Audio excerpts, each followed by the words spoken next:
Hello students, welcome back to Sachin math classes. जो हमारा MSc का मैथ चल रहा है कैलकुलस ऑफ वेरिएशंस, इसके ऊपर आज हमारा लेक्चर नंबर 13 है बेटा। इससे पहले के लेक्चर नीचे डिस्क्रिप्शन में लिंक दे चुका हूं, जाके आप ले सकते हो। प्लेलिस्ट पूरा बना रखा है मैंने। एमएससी का मैथ चाहिए तो नीचे डिस्क्रिप्शन में लिंक बहुत सारे मैथ मैंने कंप्लीट करा था। अप्रोक्सीमेट 8 से 10 मैथ कंप्लीट हो गए हमारे, तो नीचे डिस्क्रिप्शन में लिंक दिया हुआ, जाके ले सकते हो। अगर नोट्स का पीडीएफ चाहिए आपको तो नीचे टेलीग्राम चैनल का लिंक दिया हुआ डिस्क्रिप्शन में, वहाँ जाके ज्वाइन हो जाइए और हाई मैसेज भेजिए, हम आपको नोट्स भी प्रोवाइड कराएंगे। अब बात कर लेते हैं कैलकुलस ऑफ वेरिएशन। बेटा इसको सीओवी के नाम से भी जाना जाता है। कुछ यूनिवर्सिटियों में ये अलग मैथ है, कुछ यूनिवर्सिटियों में ये partially differential equation and mechanics है, इस नाम से है। तो कुछ यूनिवर्सिटियों में इंटीग्रल इक्वेशन एंड सीओवी के नाम से जाना जाता है। ये इसलिए मैंने इसको पूरा मैथ का नाम दे दिया बेटा, पूरा टॉपिक ही अलग करवा दिया मैंने। और कुछ यूनिवर्सिटियों में ये मैकेनिक्स में ये टॉपिक है। तो डिफरेंट यूनिवर्सिटी में डिफरेंट, मैंने कुछ यूनिवर्सिटी ही देखी, तो और यूनिवर्सिटी में और भी नाम से मिलेगा बेटा। तो डरना नहीं है, टॉपिक हमारा सेम है, करना सेम है। इसलिए मैंने 1 2 3 लेक्चर ले लिया, क्योंकि बहुत लंबा लेक्चर है हमारा, बहुत ही लंबा मतलब सिलेबस भी है इसका। अप्रोक्सीमेट एक किसी भी बुक को कंप्लीट करने में हमें 25 से 30 लेक्चर लगते हैं, तो इसमें भी हमारे 25-26 लेक्चर बन रहे हैं। तो डरना नहीं है, बहुत ही बड़ा टॉपिक है, इसलिए मैंने इसको अलग करके लिखा हुआ है। ठीक है, हम पार्शियली डिफरेंशियल इक्वेशन एक मैकेनिक्स मैथ कर रहे थे, तब मैंने ये पूरा देखा और इस पे पूरा वो किया। तो डिफरेंट सिस्टम में डिफरेंट नाम से है, तो डरना नहीं है। टॉपिक के ऊपर चलते हैं, आज के ऊपर। तो अभी हम कैलकुलस ऑफ वेरिएशन का क्या है, इसका हम पूरा ये जान लेते हैं कि सिलेबस हम करेंगे क्या क्या। सबसे पहले लेक्चर में सीखेंगे कि यूलर इक्वेशन क्या होता है। फिर सेकंड लेक्चर में क्या सीखेंगे, एक्सट्रीमल ऑफ द फंक्शन निकालना सीखेंगे। बहुत सारे क्वेश्चन रहेंगे। सबसे पहले किसमें, जिसमें वाई डैश रहेगा, फिर उसमें जिसमें वाई डैश जेड डैश दो रहेंगे हमारे। फिर थर्ड लेक्चर में क्या है, डबल डेरिवेटिव का रहेगा। फिर फिफ्थ लेक्चर ट्रिपल डेरिवेटिव आ जाए। उसके बाद एक हमारी थ्योरम रहेगी जिससे हम शॉर्टेस्ट लेंथ या शॉर्टेस्ट डिस्टेंस निकालना सीखेंगे। सेवंथ लेक्चर में क्या है बेटा, तो कर्व पासिंग रहेगा, इससे हम जर्नेट ऑफ द सरफेस निकालना सीखेंगे, जो बहुत ही इंपॉर्टेंट है आपके एग्जाम पॉइंट ऑफ व्यू से। उसके बाद एट्थ में हमारी बच्चे सोरियम प्रॉब्लम रहेगी, वो सीखेंगे।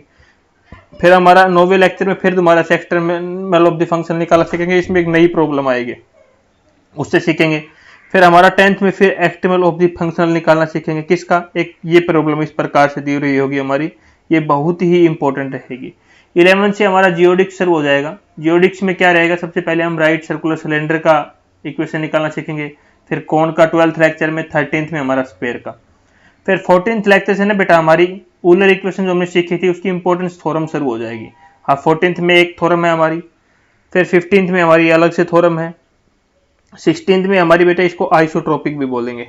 आइसोट्रोपिक्स प्रॉब्लम्स रहेगी, टॉपिक का नाम रहेगा ये। इसका न्यूमेरिकल, ये 16th न्यूमेरिकल और 19th न्यूमेरिकल दोनों सेम है, बट मैंने अलग अलग लेक्चर में लिया है क्योंकि ये अभी लेटेस्ट पैटर्न का न्यूमेरिकल आपके एग्जाम में आना शुरू हुआ था, तो वहां से। फिर हमारा 17th एक दोबारा से एक थ्योरम है हमारी। 18th हमारा जो मूविंग बाउंड्री प्रॉब्लम है बेटा, जिसका नाम कई बार आएगा ट्रांसविलिटी कंडीशन, जिसका एक एंड फिक्स रहेगा।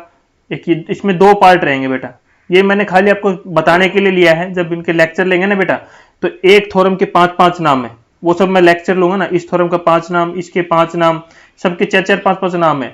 तो जब मैं लेक्चर लूंगा ना वहां पे, तो इसके डिफरेंट नाम है, वो पूरे लेक्चर में ब्रीफ के साथ आपको मैं वहां पे दे दूंगा। अभी वैसे मैं आपको ओनली क्या है बेटा, ये बता रहा हूँ कि ये टॉपिक मैं कराऊंगा। तो अभी तक यही प्लान है, आगे में जो टॉपिक्स मेरे पास आते रहेंगे मैं आपके पास शेयर करता रहूंगा। तो अभी आज का टॉपिक स्टार्ट करते हैं। Find the geodesics on the surface of the sphere, ये हमारा टॉपिक है। अब स्फीयर का देखो, हमने इससे पहले क्या सीखा, कौन सीख लिया था। उससे पहले क्या सीखा, सिलेंडर सीख लिया था। ये दो सीखा हमने, सरफेस ऑफ स्फीयर सीखा, अभी कौन, सिलेंडर। आज का नंबर है स्फीयर। ये हमारा जियोडिक्स है ना, उसका लास्ट टॉपिक है। जियोडिक्स का लास्ट टॉपिक है स्फीयर का हमारा। ठीक है, शुरू करते हैं। Let sphere of the radius क्या है बेटा हमारी, आर, क्या है, आर। ठीक है बेटा, और इसके जो हमारी पोलर कोऑर्डिनेट्स होते हैं वो क्या होते हैं स्फीयर के, x is equal to r sine theta cos phi, y is equal to r sine theta sine phi, z is equal to r cos theta. बेटा आर हमारा यहाँ पे क्या लेके चलेंगे, हम कांस्टेंट लेके चलेंगे। जब डिफरेंशिएशन करेंगे ना, dx निकालेंगे, dy निकालेंगे और dz निकालेंगे, तो आर को हम यहाँ पे क्या लेके चलेंगे, कांस्टेंट लेके चलेंगे। ठीक है, अगर किसी को डाउट दिक्कत हो रहा है आर से, तो यहाँ पे बेटा इसको ए भी ले सकते हो, ए लेने में भी कोई वो दिक्कत नहीं है यहाँ पे हमारा। ठीक है, तो यहाँ पे हम dx निकाल लेते हैं पहले, क्योंकि हमें पता है क्या है ds। ये देखो, ये हमारा क्या होता है ds, ये dx, ये dy। पाइथागोरस थ्योरम लगाए तो ds का स्क्वायर किसके इक्वल आएगा, dx का स्क्वायर प्लस dy का स्क्वायर, और यहाँ पे z भी है तो प्लस dz का स्क्वायर। तो ये हमारी पाइथागोरस थ्योरम में से आती है। ठीक है। तो यहाँ पे x की वैल्यू क्या है हमारी, ये है, r हमारा क्या है बेटा, कांस्टेंट है। तो हम डिफरेंशिएशन किसका करेंगे, साइन का करेंगे और कोस का करेंगे, पार्शियल करेंगे और करेंगे। तो ठीक है, dx किसके इक्वल आएगा, r तो कांस्टेंट है, ले लिया एज इट इज। फिर हमने कोस फाइव को एज इट इज ले लिया, कोस फाइव को एज इट इज लिया, साइन थीटा का किया डिफरेंशिएशन तो क्या है, कोस थीटा, और थीटा का करेंगे तो डी थीटा, फिर माइनस का साइन, पहले प्लस का आएगा यहाँ पे, ठीक है। क्यों माइनस क्यों वो बताऊंगा अभी। आर का तो एज इट इज रहेगा हमारा, sine theta as it is रहेगा। अब कोस फाइव का करेंगे तो क्या आएगा बेटा, माइनस का साइन फाइव आएगा हमारा, ठीक है। तो माइनस साइन फाइव के, इसलिए प्लस माइनस क्या हो गया बेटा, माइनस का साइन आ गया, फिर फाइव का क्या तो डी फाइव। फिर सिमिलरली हमने वाई का निकाला, फिर हमने जेड का निकाला, और ये तीनों वैल्यू डी एक्स की, डी वाई की और डी जेड की वैल्यू इस इक्वेशन में 2 में पुट कर दिया।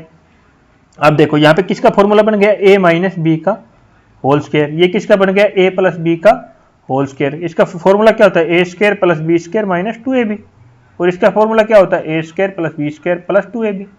बताओ होता कि नहीं। इसको ओपन कर दो ऐसे ही, चलो करते हैं। इसको मैंने यहाँ पे ओपन किया तो ये आया, दूसरे वाले को ओपन किया तो ये आया, तीसरे वाले को किया तो ये आया। नेगेटिव वाली टर्म से पॉजिटिव वाली कैंसिल हो रही है। फिर आपको ने देखा, देखो ये साफ कर देता हूँ लाइन, फिर आगे समझाते हैं इसको। कैंसिल आउट हो गया। अब यहाँ पे देखो आपको क्या है, r square cos theta d theta square,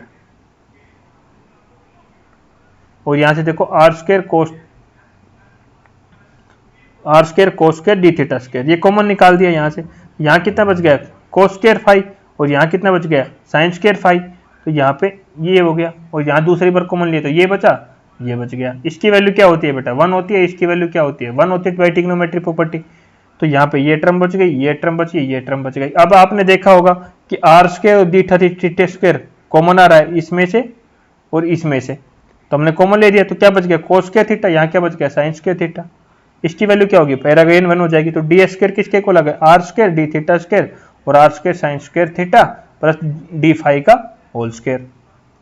आगे चलते हैं हम, ठीक है बेटा। यहाँ से फिर हमें आर स्क्वायर देखा कॉमन नजर आ रहा है, कॉमन है, कॉमन ले लिया। फिर मैंने डी थीटा स्क्वायर भी कॉमन ले लिया, तो यहाँ क्या बचेगा ओनली हमारा, ये आर को हटा दो। फिर यहाँ से जब हमने आर कॉमन ले लिया तो हमारा क्या बचेगा बेटा, यहाँ पे 1 बच जाएगा, प्लस साइन स्क्वायर थीटा था चीज रहेगा। अब डी यहाँ से डी थीटा भी स्क्वायर कॉमन लिया तो यहाँ पे इसके अपॉन में चला जाएगा, जब हम यहाँ है ही नहीं तो वो उसके डिवाइड में चला जाएगा। तो D five upon d theta का होल स्क्वायर हो जाएगा, क्योंकि यहाँ भी स्क्वायर था और यहाँ पे हमने स्क्वायर ही कॉमन लिया है। तो ये हो गया बेटा ये हमारा यहाँ पे।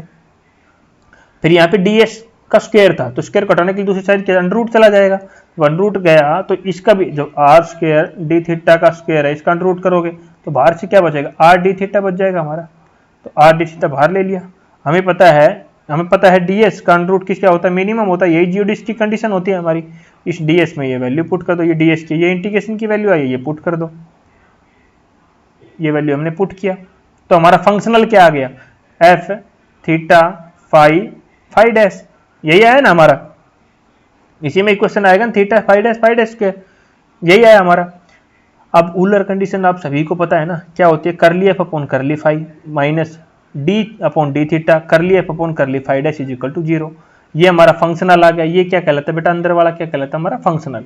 ठीक है, फंक्शनल क्या होता है, फंक्शन का फंक्शन होना ही फंक्शनल कहलाता है। नहीं पता तो बेसिक लेक्चर नंबर 1 पे जाइए, वहां पे आप देख लीजिए, वहां पे अवेलेबल है फंक्शनल क्या होता है और ऊलर इक्वेशन क्या होती है। क्योंकि अभी अप्रोक्सीमेट हम लास्ट लेक्चरों पे चल रहे हैं, कुछ लास्ट 7-8 लेक्चर और बचे हैं coefficient of calculation of variation के, उसके बाद हमारा ये कंप्लीट ही टॉपिक हो जाएगा। अभी करली एफ अपॉन करली फाइव निकालेंगे तो फाइव तो है ही नहीं, इसमें फाइव डैश है तो इसकी वैल्यू कितनी हो जाएगी 0।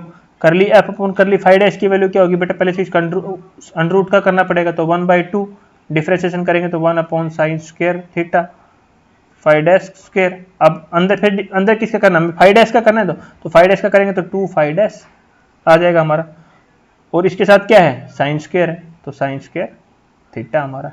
तो 2 से 2 कैंसिल हो जाएगा, ये टर्म बच जाएगी हमारी इज इक्वल टू 0। अभी एक बार इंटीग्रेशन करेंगे तो इंटीग्रेशन जब करेंगे बेटा यहाँ पे तो इंटीग्रेशन से डिफरेंशिएशन कैंसिल हो जाएगा हमारा। तो क्या टर्म बचेगी, ओनली अंदर वाली टर्म बच जाएगी। अंदर लिख दिया इज इक्वल टू क्या हो जाएगा, सी कुछ कांस्टेंट आ जाएगा। फिर क्या किया मैंने, इस वाली टर्म को पूरी को इस साइड भेज दिया। क्या कर दिया, दूसरी टर्म को पूरा मैंने इस साइड भेज दिया। ये बेटा डॉट में माइनस में मत लिख देना, ठीक है। फिर मैंने स्क्वायरिंग बोथ साइड कर दिया। क्यों किया, क्योंकि इस अंडर रूट को भी तो हटाना है। तो स्क्वायरिंग बोथ साइड के, यहाँ साइन स्क्वायर था तो यहाँ साइन की पावर 4 हो जाएगा, फाइव डैश था तो फाइव डैश स्क्वायर हो जाएगा।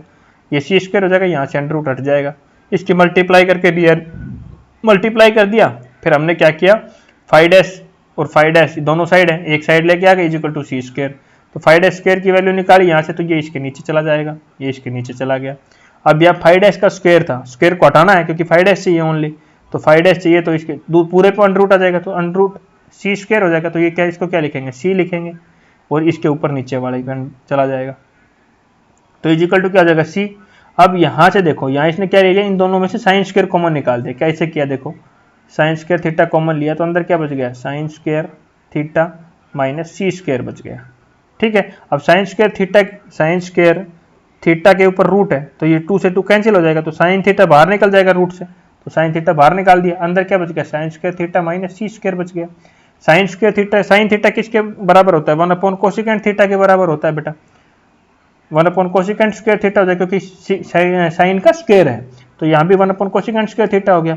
एलसीएम लिया तो 1 कोसिकेंट स्क्वायर सन रूट से बाहर आएगा, तो साइन आएगा अगेन से, तो यहाँ नीचे क्या हो जाएगा, साइन स्क्वायर हो जाएगा, अंदर ये हमारी टर्म बच जाएगी। फिर अभी सभी को पता है ट्रिग्नोमेट्रिक परस्पेक्टिव, ये जो कोसिकेंट स्क्वायर थीटा होता है वो किसके इक्वल होता है, 1 कोट स्क्वायर थीटा के इक्वल होता है। तो यहाँ पे इसकी जगह ये 1 plus coat square theta value रख दी। ठीक है, 1 साइन स्क्वायर थीटा किसके इक्वल होता है,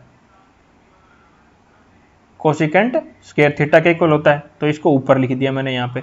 अब यहाँ पे इंटीग्रेशन करना है इसका, तो भाई इंटीग्रेशन तो हमें डी फाई है ना, इसको डी थीटा लिख लिया, फाइड था ना हमारा, दूसरी साइड डी थीटा लेके एक साइड फाइड है, इंटीग्रेशन बहुत साइड करेंगे। अब इंटीग्रेशन तो कर कैसे सकते हैं, आएगा ही नहीं समझ में कि किसका क्या करें, तो हमने टी पुट कर लिया। टी किसको पुट कर लिया बेटा, सी कोट थीटा को हमने टी पुट कर लिया, तो यहाँ से हमने डी टी की वैल्यू निकाली, तो माइनस सी कोट का डिफरेंशिएशन क्या होता है, cosecant square theta d theta.